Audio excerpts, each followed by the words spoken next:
అందరికీ ముందుగా నమస్కారం. నా పేరు వంగరి సాయి కుమార్, బోడుప్పల్ జనసేన పార్టీ. చేవెళ్ళ టు వికారాబాద్ వెళ్ళే రోడ్డు ఏదైతే ఉందో ఆ రోడ్డు పైన భయంకరమైనటువంటి ప్రమాదం జరిగింది. బస్సులో 72 మంది ప్రయాణిస్తున్నారు.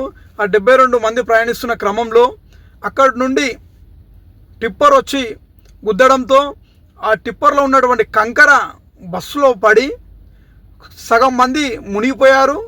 మరి కొంతమంది సగం బాడీ వరకు కంకర రావడంతో కొంతమంది బయటపడ్డారు.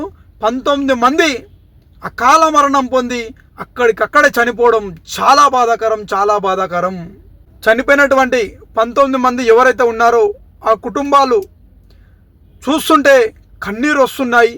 తాండూరుకి చెందిన ఎల్లయ్య గౌడ్ వారి 3 కూతుర్లు చనిపోవడం అసలు ఆలోచిస్తేనే చాలా బాధాకరమైనటువంటి విషయం. అది ఆ తల్లిదండ్రులు కూడా నా 3 కూతుర్లు ఒకేసారి మరణిస్తారా అని కూడా కళ్ళ కూడా ఊహించినటువంటి పరిస్థితి ఈరోజు వాళ్ళ ముందుకు వచ్చింది. ఆలోచిస్తుంటే చాలా బాధాకరం. ఒక కుటుంబంలో నుండి 3 కూతుర్లు చనిపోతే ఆ తల్లిదండ్రుల ఆవేదన ఏ విధంగా ఉంటుందో ఒక్కసారి ఆలోచించండి ప్రజలారా. ఒక కుటుంబంలో తల్లిదండ్రులు చనిపోయారు. ఆ పిల్లల ఆవేదన చూస్తుంటే కన్నీరు వస్తున్నాయి.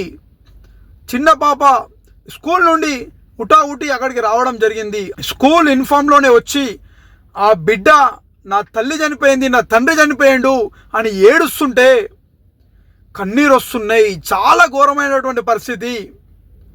తల్లిదండ్రులను మనం తెచ్చియలేము. ఆ పిల్లలు ఈరోజు అనాథలుగా మారిపోయారు.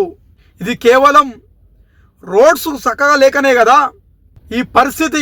పగోనికి కూడా రావద్దురా దేవుడా అని భావిస్తున్నాను. ఈరోజు గత ప్రభుత్వం ఏం చేసిందో పక్కకు పెడితే ఇప్పుడు ఉన్నటువంటి ప్రభుత్వం అయినా సరే ఆ రోడ్లు ఏవైతే ఉన్నాయో ఆ రోడ్ వైండింగ్స్ చేసి ఆ గుంతలని మరమ్మతులు ఇమీడియట్లీగా చేసి మరి మరొకసారి ఇలాంటి యాక్సిడెంట్లు కాకుండా తెలంగాణ రాష్ట్ర ప్రభుత్వం చర్యలు తీసుకోవాలని చెప్పి కూడా నేను జనసేన పార్టీ తరఫున డిమాండ్ చేస్తూ, అదేవిధంగా ఎవరైతే 19 మంది చనిపోయారో ఆ కుటుంబాలందరికీ కూడా తెలంగాణ రాష్ట్ర ప్రభుత్వం అండగా ఉండాలని చెప్పి కూడా నేను జనసేన పార్టీ తరఫున డిమాండ్ చేస్తున్నాను.